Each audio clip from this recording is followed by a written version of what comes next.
Well, Jeanie, congratulations with the book, Laker Girl, that was Thank just you. released. Can you take me through this project, how it all started, and how it ultimately boiled down to this 278-page book here? So many people ask me, what is a typical day like for you working for the Lakers? And I can't ever describe it because there are no typical days in Laker world. So Steve Springer, who's the co-author, and I talked about it, and he had an idea for a book, and he pretty much convinced me that it would be something that people would be interested in because, of course, you never really know. You write something, does anybody care? But I'm very proud of the finished product. Right. What was interesting to start off was just the structure of it. It was organized in a way where it was a monthly diary, but then there were chapters in between just with your biography. What do you think that does from just a reader's standpoint, just telling your story? What I wanted people to understand was, the ups and downs of day-to-day life. I mean, obviously I'm not giving away the ending when I say the Lakers won a championship last year, but there were times during the season where people were panicked, and Andrew Bynum's injury, Pau Gasol started the year injured, just like those kind of things that when I go back and read it, it puts me right back into that frame of mind, like, okay, what's going to happen to this team, and where are we headed, and what else is going on in the league. So I wanted people to kind of feel like what the day-to-day rhythm was. Right. But by interspersing the chapters of like my life and how I got to where I am today, it helps people get a perspective of why I see things the way I see them. And that was important to me too, because the way I was brought up is going to influence how I see things and how I interpret things. Right. Well, it was interesting at the beginning, you mentioned that about your passion and wanting to get into the family business regardless of any field, whether it's ultimately the Lakers or real estate. What was it that appealed to you in that sense of just being involved with a family business? My dad, we would play games all the time, Monopoly, Sorry, all the games that kids play when they're growing up with their family, and that was. It was so enjoyable, all my siblings and my parents, and we just would have so much fun. I just thought that's the way I want my life to always be, just, doing projects together and working together. So it just in my head, I was always going to be part of the family business. Right. Can you take me through that progression? I mean, you talked about in the book, studying for it at USC and then getting involved, right out of college with tennis and all that, and then getting to this point. My dad, when I was growing up, the family business was real estate, so I always thought I would go into real estate. And then in the late 70s, my father put together a very complicated deal where he ended up with the Lakers, the LA Kings, and the Forum. And that, I was graduating from high school, and it was the happiest day of my life because, as my dad put it, name a concert and now you can sit in the front row, or maybe you can even sit on the stage. Right. It's just like what 17-year-old kid wouldn't love that idea? But as the year went on, my dad realized he's got an arena, and when you own and operate an arena, you want it booked 365 nights a year. Right. And when you have a hockey team and a basketball team, with the playoffs and other things, maybe that's 100, 50, 180 events. There's still a lot of time to fill. So he decided that he wanted to try other events, and tennis was one of them. And World Team Tennis had been a sport that he was involved in the early 70s. It came back in a kind of a smaller version of it, and he named me the general manager when I was 19. And that would give us 7 home dates during the summertime, when indoor arenas need more product. And I said, great, Dad, now I can quit school, because I was at a student at USC. I said, now I can quit school because I have a job. I don't need to go to school anymore. And he said, no, if you can't have the job if you quit school. School's the most important thing. So I did both, and it was the perfect way to learn on the job, as well as use that experience as I'm accepting my education at USC. Seemed like, at least from what I drew from it, there seemed to be an overriding theme of your wanting to prove that you're not just the beneficiary of your father, and really showing that you're serious and passionate about your work and wanting to put in the hours. And then secondly, just always recognizing the humble origins that he went through in terms of just making ends meet. Is that a fair assessment? Yeah, I mean, I want people to know that I realize that I probably wouldn't have the job, or at least the opportunity to be here, if it wasn't the fact that my dad owned the team. And when people ask and say they want to follow in my footsteps, I say, tell your dad to buy a team and give you a job. That's how I got my job. But, I want the fans to know that I will never take it for granted. And I know that I'm in a really, really amazing situation, and I will never forsake the opportunity that I was given, because to me the Lakers they're like a public trust, and it's about the fans.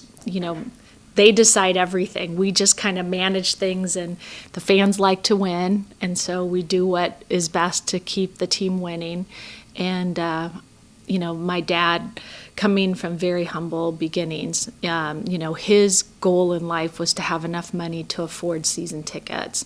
And so for him to be the owner, he truly brings a fan's perspective, because he loves this team just like the fans do.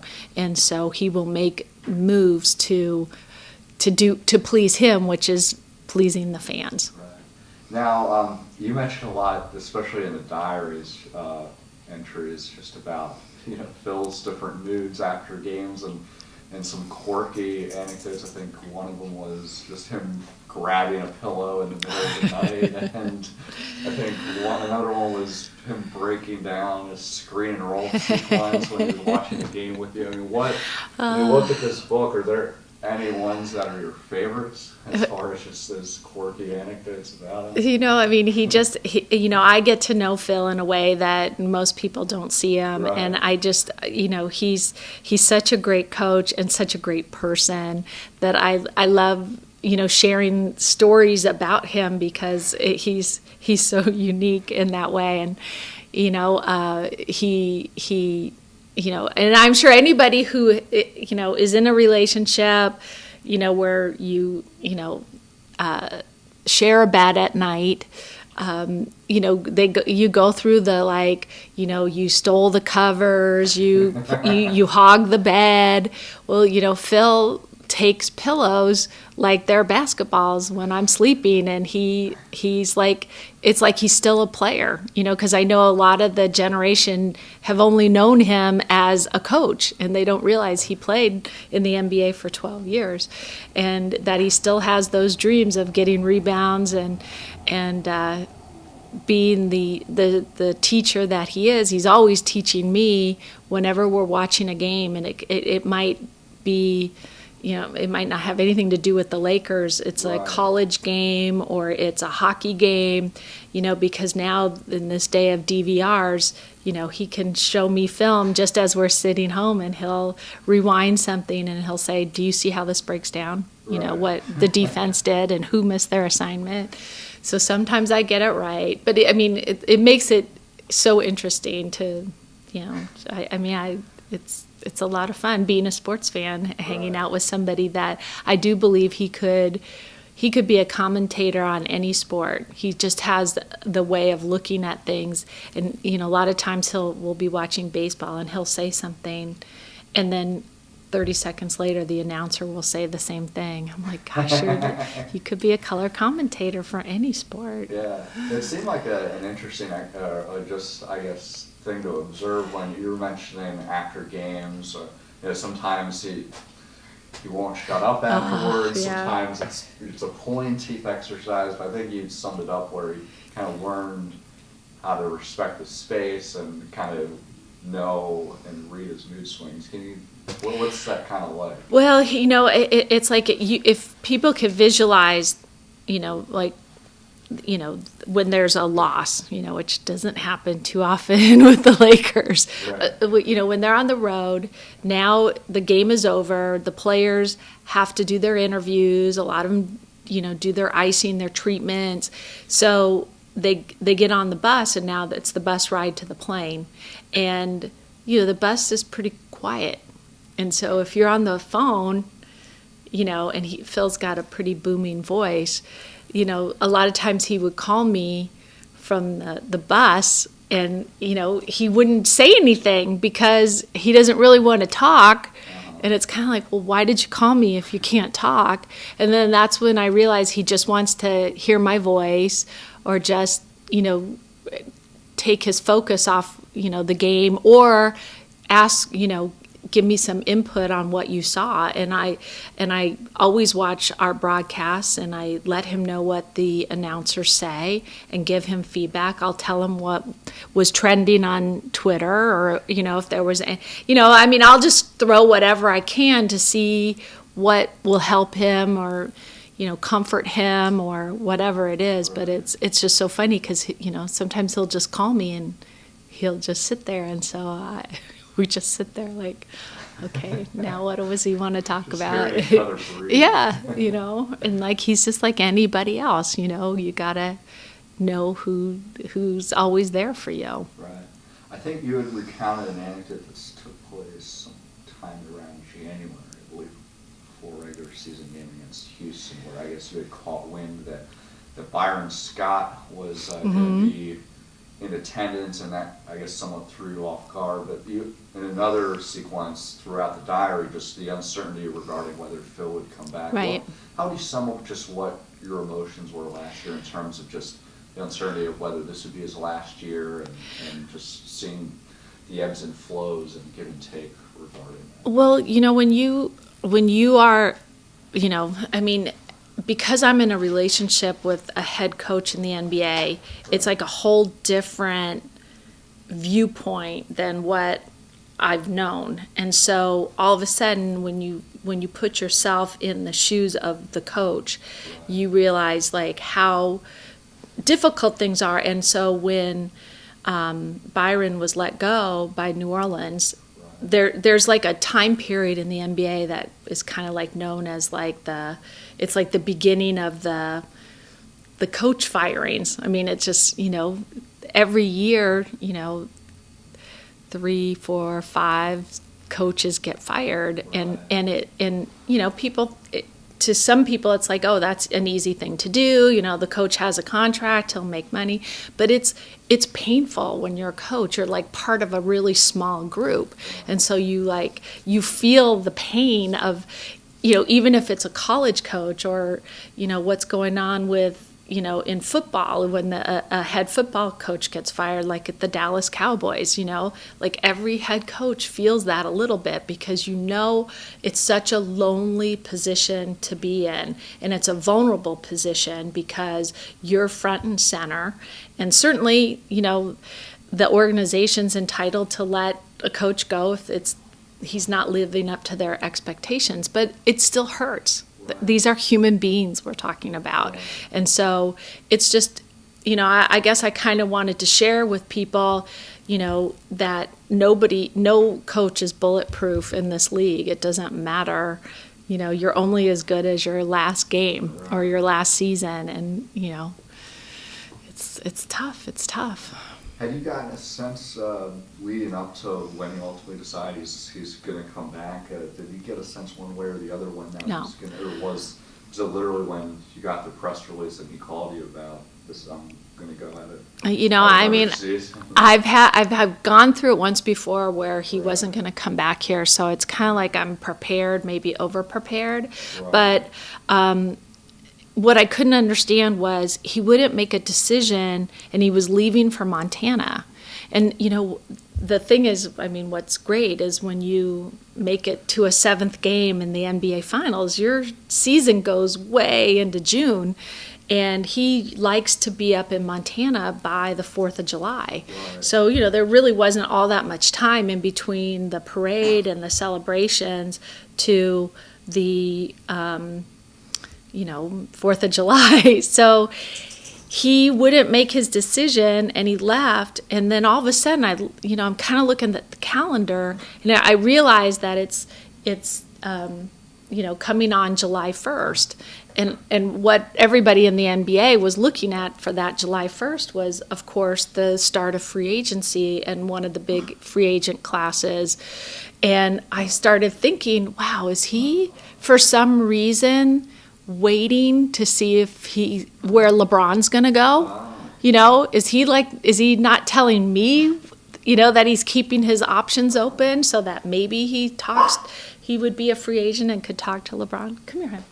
I'm sorry. Come here. It's okay. That's my little dog princess. Sorry. Since we're on that subject, you had mentioned Princess a lot in the book, and I think during last season when you were providing Twitter updates on her, a lot of the readers on the website were really expressing sentiments and well wishes. How's Princess doing? She's doing great. She is. I've never had such a, this is something that is completely I'm responsible for, and she's like my baby, and I love her so much. But she got this really rare blood disease, and I had to go through this, 3 months where we didn't know if she would make it. She had blood transfusions, which I didn't even know they did that on dogs. And she thankfully responded to the medication, and this medication was so intense that I wasn't even allowed to touch it. I had to wear rubber gloves in order to administrate it to my 10-pound dog, Right. Which if I can't touch it, and like, what's it doing to my little 10-pound dog? Well, it saved her life, and the disease went into remission, but the medication damaged her pancreas, and she became diabetic. And so once we got that under control, within 3 weeks she went completely blind. And to watch something that you love so much and her personality change because all of a sudden she couldn't she didn't know, she couldn't go upstairs, she couldn't go down, she couldn't navigate anything. And thankfully they do cataract surgeries on dogs, so she had cataract surgery. So I asked my Twitter followers to give all the positive thoughts to her that day of her surgery. And thankfully, it was like just an absolute amazing, procedure. And she's completely healthy, can see perfectly, That's good to hear. and she's like a puppy again. So, but she is diabetic, so which means I have to give her insulin twice a day, and that's small inconvenience for the amount of love that she gives me. Lately, another thing that's really resonated with some of the readers is just the news regarding the fact that Jerry West is going to have a statue unveiled sometime around All-Star Weekend. What details can you provide about that? Can you think of anybody that deserves a statue more than him? And, with the All-Star Game coming to Los Angeles again, the last All-Star Game, we unveiled a statue of Magic Johnson. So we thought we need to, unveil another All-Star, and Jerry West was perfect. So I'm looking forward to that day. It's going to be great. Kobe posed the question, is it going to be featuring him as a player or the GM, or he kind of joked both? Are you able to reveal details about that? Yeah, it will be him as a player. Okay. But, I want people to also remember how instrumental Jerry was in the building of Staples Center, that he was part of that process and put a lot of input into that building. So it really is the perfect place for a statue of him. Right. I know you kicked around in your book, and some readers as well suggested maybe Kareem would be your next. Is that something that's foreseeable in the future as far as logistically speaking? I would have to think so. I would have to think that he would be the natural. But, there's so many great Lakers, but certainly Kareem stands among some of the greatest of all time. Right, right. What about the ideas, a few people were kicking around just because there's so many greats, of the idea of having somewhat of like a museum or a Lakers Hall of Fame that would either be outside Staples Center or anywhere else? What's your take on that? Those are like some great ideas, and we've talked internally about, having a place where, although I love having the trophies here, it would be great that where our fans could go visit them in person, and so we talk a lot about stuff like that. So no definite plans, but maybe someday we'll have a Laker land. Okay. What's been the reaction so far? Being able to have Magic, you had Chick Hearn last year, to have Jerry. What's been the sentiment as far as we're so fortunate to have Staples Center as our home, and there's so many teams that move into new buildings and they never start the move off right, and so many people love the Forum, and the Lakers played there. It was so synonymous with Showtime and all that there was a lot of fear moving to Staples Center, but thankfully the very first year we're in Staples Center we win a championship, and we've never it's never been a doubt that was the right move for us. I have to pick her up. Okay. We'll pause for just a second here.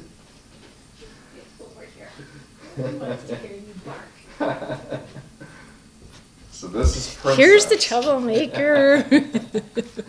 So, yeah. She just wants some attention. Right. Now, you alluded to all the trophies behind you. What's Yes. that like? You're in this office every day to see that from just a symbolic level, and Well, having a nice touch in your office. It's like, you could call this my office, but I call this the trophy room, and that I just happen to have a desk in. The trophies are really the focal point. And if you notice, the blinds are kind of halfway. Like, a lot of times I put them down because of the fluorescent light, because it overlooks the court. Right. And the first thing Phil will come in here is open those blinds, because he always wants the players to see the trophies and to be reminded of what that goal is, Right. Even in November, Right. look at the trophies. And, we're lucky because in the NBA, you get to keep the trophies, and like the Stanley Cup, you get the Stanley Cup for a year, and then it goes to the next winner. But we get to collect them, and so it's pretty awesome to see them all together. Yeah. Do you think another one would entice Phil to come back another year? Or is this pretty much this is the last? That's his decision, Right. but I think he made it clear that this will be the last time around with this team, because when you've won as much as they have, that there's a tendency to kind of sit back and say, well, we can pick it up in January or February or after All-Star break or whatever. And I think he wants to make sure that they don't have any regrets. And there is no worse regret in sports of not giving it your all. And I guarantee you there's no athlete who thinks, hey, if I would have, if they feel like they didn't give it their all, that's the part that haunts you. Right. And one of the haunting things for us, as Laker fans is, when we lost to Boston in that series in Game 6 in '08, and, it just, it wasn't the way it was supposed to be. Right. And that was a really tough summer for Phil, for Kobe. Kobe was able to go and play in the Olympics and take his mind off it by winning a gold medal, which wasn't so bad. But they came back with a purpose, and now they're back-to-back champions, and they have a great opportunity to repeat again as champions. but it's got to come as much from within as much as the super teams that are being built around the NBA trying to beat this team. Right. Just have a few more questions Okay. there. You mentioned a lot, especially in the diaries entries, about just different meetings going on with the league. I think you expressed some concern with just this upcoming, new collective bargaining agreement. Obviously, there's a lot of months ahead before we reach that point, but what's your latest sentiment and concerns surrounding Well, from your standpoint? I'm not allowed to talk to the media Okay. about the process, Sure. but, we know that the agreement expires July 1st with Sure. the players, and we need a new agreement. And, if you don't have an agreement, then, then things get postponed and you can't move forward. So I'm remaining optimistic that everything will be resolved and we'll be, we'll have a new agreement. Good to hear. Another overriding theme I drew from the book, you mentioned a lot about it. Well, a lot about Princess, obviously, but another thing is just your appreciation for just your public persona and the fan support and wanting to be very available to media, the fans. Can you talk about just that role and what you try to do to reach out to everyone out there? I'm so overwhelmed and humbled by the love that the Laker organization receives from the community, and our fans are the best in the league. And I know a lot of people will say, oh, they're a late arriving crowd or whatever, but they, all you have to do is see the parade from last year and know that our fans give it their all, and will take a day off work and come down and celebrate with their team. And I love being a part of that, and I love being accessible to fans and hearing what they have to say and their thoughts and their feelings about this team. And I love when a grandmother will tell me that the Lakers are what keep her and her 15-year-old grandson, it gives them something to talk about and a way to spend time together where they can relate to each other. Sure. And lastly, we covered a lot from your book, but is there anything that we hadn't mentioned that you want to mention as far as from the book or anything? Yeah, I'm hoping, a couple things. One, the chapter I'm most proud about is about my mom. Because everyone's heard my dad, they know his story, they know how he made his money, and no one really gets to hear about my mom, and I was really happy to be able to shine some light on her. And also I hope that young women, students read the book, that it isn't just about basketball. It's more, there's definitely basketball's the backdrop, but it isn't about the X's and O's. It's about relationships. Sure. It's about the relationship with, my dad being in a family business, with my siblings, with, my boyfriend who happens to be the star employee for the family business. I think it has a lot of interesting things in it for people that, more than just basketball. All right. Well, thanks a lot for all your time and insight, and best of luck with the book. Thank you, and I'm sorry my dog made such a distraction. You're going to like that, actually. They'll eat it up. Okay. They're all about quirkiness. Yeah, good. Things